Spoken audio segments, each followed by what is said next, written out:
Bonjour, c'est Anaïs. Aujourd'hui, nous allons parler ensemble de l'aménagement de la chambre de votre enfant. L'aménagement de la chambre de votre enfant est directement corrélé au sommeil de votre enfant. Et le sommeil de votre enfant vous touche particulièrement parce qu'il touche votre sommeil. Sachez qu'un enfant qui vient de passer 9 mois dans le ventre de sa maman va chercher à tout prix à reproduire ce confinement qu'il a connu toute sa vie. Aussi, il va falloir aménager la chambre de votre enfant en fonction de ce besoin de confinement. Ce qui est important, c'est que votre enfant ait un espace dédié et qu'il soit matérialisé comme étant son espace. Voyons ensemble maintenant l'aménagement de la chambre de votre enfant. Le premier élément à placer, c'est le lit. Je vous rappelle que l'enfant a vraiment besoin d'être contenu et confiné. Aussi, je vous conseille de mettre le lit dans un coin afin que votre enfant soit cerné par 2 murs.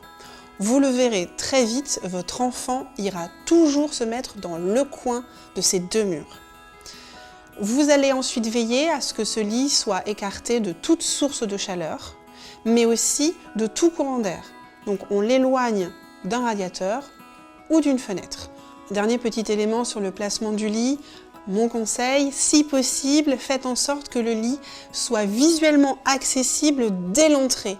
Ainsi, vous pourrez juste, en entrebâillant la porte, regarder votre enfant qui dort. Le second élément que vous allez placer sera la table allongée.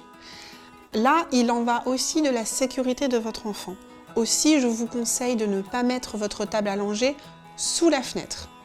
Je vous invite également à penser à tout avoir à portée de main. Je vous rappelle qu'on ne laisse jamais un enfant seul sur une table allongée. Pensez pratique. Au moment où vous changerez votre enfant, vous aurez une main pour tenir votre bébé et une autre main qui vous servira à attraper une couche, le coton, la lotion, le body de rechange. Donc tout ça doit être à portée de main. Vous devez garder en tête que la chambre ne sera pas qu'un espace pour dormir. Votre enfant va grandir. Aussi, je vous invite à imaginer différents espaces. L'espace lit, je n'y reviens pas. Juste à côté du lit, vous pouvez installer un espace qui servira dans un premier temps pour l'allaitement, que ce soit au sein ou au biberon. Vous pouvez aussi prévoir dans votre chambre un espace jeu. Dans un premier temps, dans l'espace jeu, on trouvera qu'un tapis d'éveil, des jeux d'éveil, un anneau de dentition. Et quand votre enfant grandira, vous pourrez rajouter un petit bureau, une chaise, un coin coloriage ou des jeux de société qui seront adaptés à l'âge de votre enfant. Afin de mieux matérialiser tous les espaces dans la chambre de votre enfant, le plus simple est de jouer avec l'éclairage. Par exemple, pour le coin allaitement, qui servira aussi peut-être plus tard tout simplement du coin histoire ou du coin câlin, vous pouvez prévoir une veilleuse, une petite lumière toute douce. J'en profite pour vous dire qu'il a été prouvé scientifiquement qu'un enfant ne pouvait pas avoir peur du noir avant l'âge de 2 ans. Aussi, la question de la veilleuse se réglera à ce moment-là.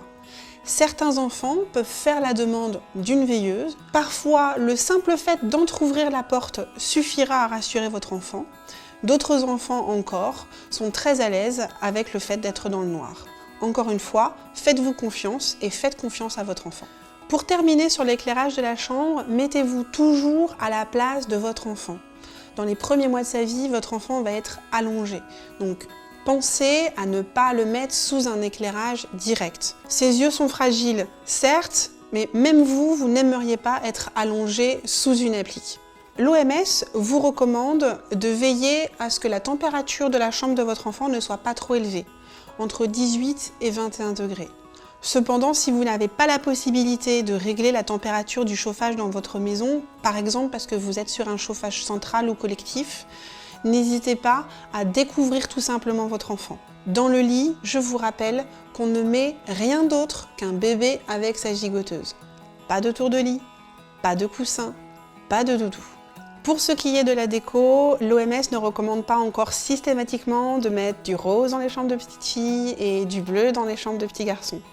Néanmoins, il est préconisé de faire attention à la composition des matériaux que vous allez faire entrer dans la chambre de votre enfant, sur la peinture par exemple, ou le mobilier. Merci d'avoir regardé notre vidéo. Je vous invite à vous abonner à la chaîne Doctissimo Maman et à très bientôt pour de nouveaux conseils.